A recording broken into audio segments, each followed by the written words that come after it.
Roast খেতে পছন্দ করে না এমন মানুষ মনে হয় খুবই কম সংখ্যা। এই রোস্ট খেতে সবাই কম বেশি পছন্দ করে।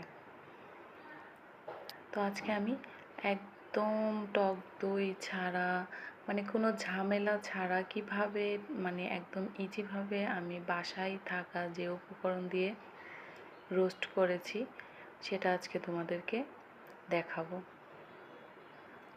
কোনো ঝামেলা ছাড়া ঘরোয়া যেগুলো উপকরণ থাকে সেগুলো দিয়ে আজকে আমি রোস্ট বানিয়ে তোমাদেরকে দেখাবো কিভাবে ইজিভাবে রোস্ট করি। রোস্টটা এমন একটা জিনিস, বাচ্চা থেকে বড় সবারই কিন্তু পছন্দের একটা খাবার। তো তোমরা আমার চ্যানেলটি সাবস্ক্রাইব করো এবং কি লাইক কমেন্ট করে পাশে থেকো। তো চলো মূল ভিডিওটা শুরু করা যাক। দেখো, প্রথমে আমি এখানে 4 পিস মাংস নিয়েছি, দেখতেই পাচ্ছ।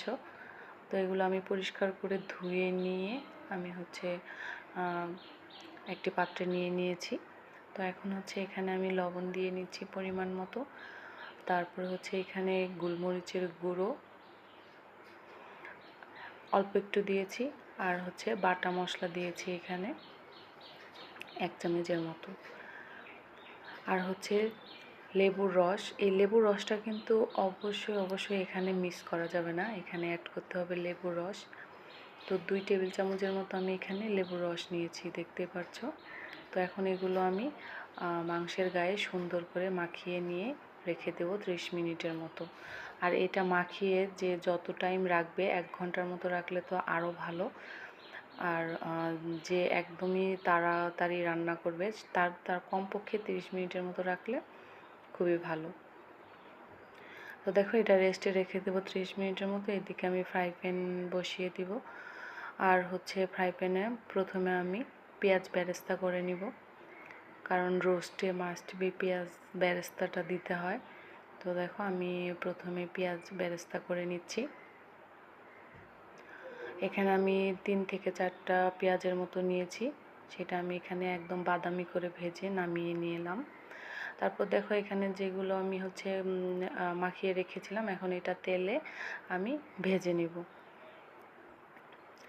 তো দেখো, একটা একটা করে দিয়ে নিচ্ছি আমি, দিয়ে সুন্দর করে আমি এটাকে এখন ভেজে নিব।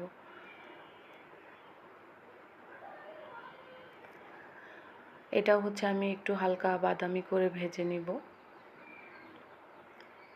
এপিঠ ওপিঠ উল্টে আমি সুন্দর করে বাদামি করে এটাকে ভেজে নিব।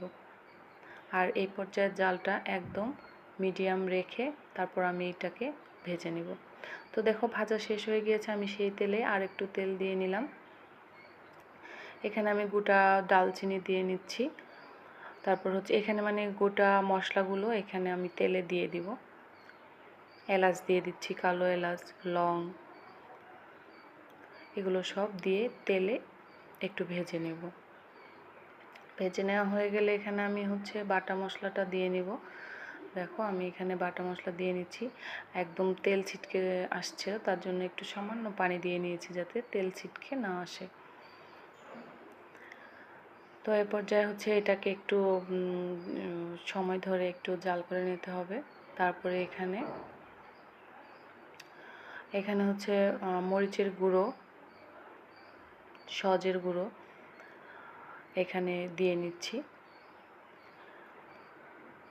দিয়ে এটাকে কিন্তু হালকা ভেজে নিতে থাকবো। তো এখানে আমি 1 চামচের মতো টমেটো সস দিয়ে নিচ্ছি, আর স্বাদ মতো লবণ দিয়ে নিচ্ছি, দিয়ে আমি এটাকে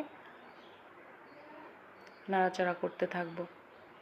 দেখতেই পাচ্ছ নাড়াচাড়া করতেছি। আর এখানে যখন দেখবে একদম মাখো মাখো হয়ে যাবে মশলাটা, তখন আমি মাংসগুলো এখানে দিয়ে ওটার সাথে নাড়াচাড়া করে নিব, সুন্দর করে যেন মাংসের গায়ে মিশে যায়, এমন করে আমরা নাড়াচাড়া করতে থাকবো কিছুক্ষণ। তো দেখো, এটা আমি নাড়াচাড়া করে দিয়েছি। তো এখানে আমি 1 কাপের একটু বেশি পরিমাণের পানি এখানে আমি অ্যাড করে দেব। তো দেখো, আমি এখানে পানি অ্যাড করে দিয়েছি। এখন আমি ঢাকা দিয়ে কিছুক্ষণ রান্না করে নিয়েছি, দেখতে পাচ্ছ। তো আবার ঢাকা দিয়ে আবার কিছুক্ষণ রান্না করে নিব। তো দেখো এখন কিন্তু ঝোলটা হচ্ছে অনেকটাই কমে এসেছে, এখানে কিন্তু অনেকটাই কমে এসেছে। এখন আমি 1 কাপ দুধ দিয়ে দিব। দেখো আমি 1 কাপ দুধ দিয়ে নিয়েছি, দিয়ে হচ্ছে এটাকে আমি জাল করব। আর পেঁয়াজ বেরেস্তাটা হচ্ছে দিয়ে নিব।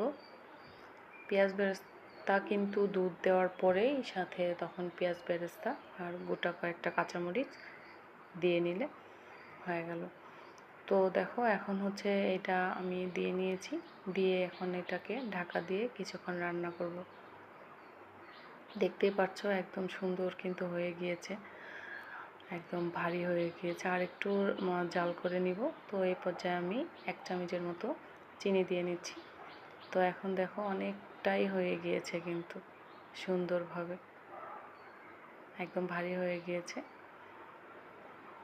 দেখতেই পাচ্ছ। এখন এটাকে হচ্ছে আর সামান্য একটু জাল করে নিব। আর এখন এই পর্যায়ে আমি একটু সামান্য জিরা দিয়ে দিচ্ছিলাম। এখন আমি এটাকে আরেকটু জাল করে নিয়ে নামিয়ে নিব। তো ফাইনালি দেখো আমি জাল করে নামিয়ে নিয়েছি, এই রকম হয়েছে। তো কেমন হয়েছে বন্ধুরা